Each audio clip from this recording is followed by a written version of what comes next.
Hey, I'm Courtney with Second Harvest Food Bank. Today we're making hearty bean and rice soup.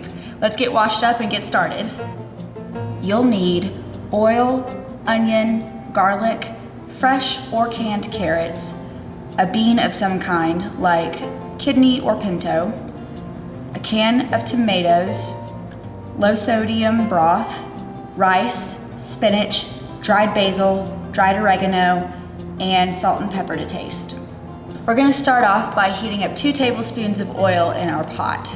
Now that our oil is heated up, we're gonna add our onion and our garlic. It's gonna sizzle pretty loudly, so be careful.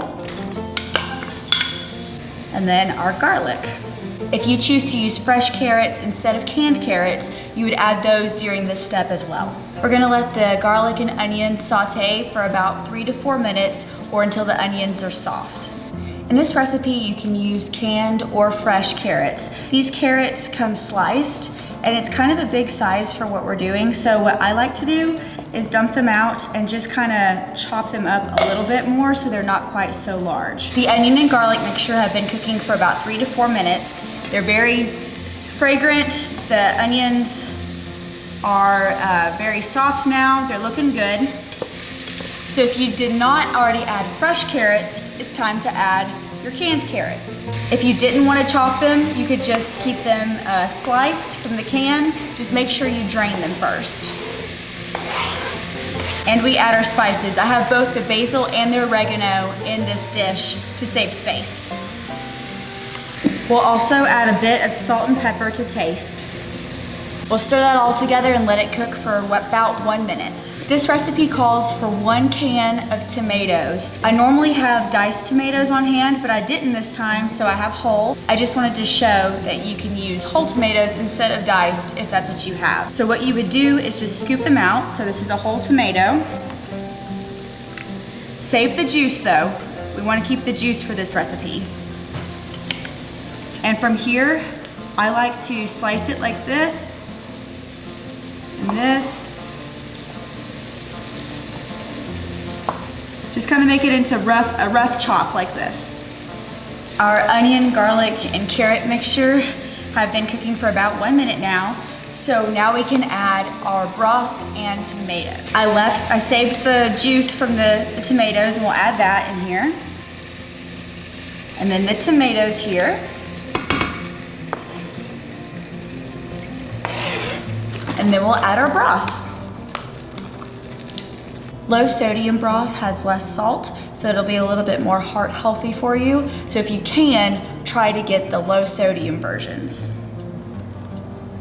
We've added our tomatoes and broth. Now we'll bring it all to a boil. Our soup is boiling now, and y'all, it smells so good. Like, really, it's very, very yummy. So now it's time to add our beans and our rice. I decided to rinse my rice. You don't have to do that, but it kind of takes away some of the starch that's on it, and it makes it a little bit less mushy. Today I'm using kidney beans.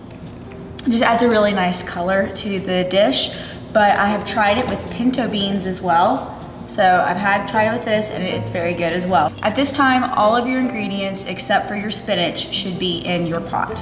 We're gonna lower the temperature, cover it, and let it cook for about 15 minutes or until the rice is cooked. If you choose to use brown rice instead of white rice, you want to make sure you allow enough time for that to cook. Brown rice takes a lot longer to cook than white rice. We want to make sure you have enough time budgeted for your meal. Our soup has been boiling for about 12 minutes now, and so I'm going to add in our last ingredient, which is spinach. It's a real fancy technique. You just kind of put it in there and press it and stir. I'm just kidding, it's not a fancy technique. The spinach is fully wilted, my rice is fully cooked. That means our soup is done and ready to eat. I'm telling you, look how gorgeous. Just look how gorgeous this soup is. Well, there you have it. That's the soup. It's pretty quick to make. It's gorgeous, lots of color, which means lots of nutrients in it. A lot of things that are gonna help you and your family stay strong and healthy. Enjoy.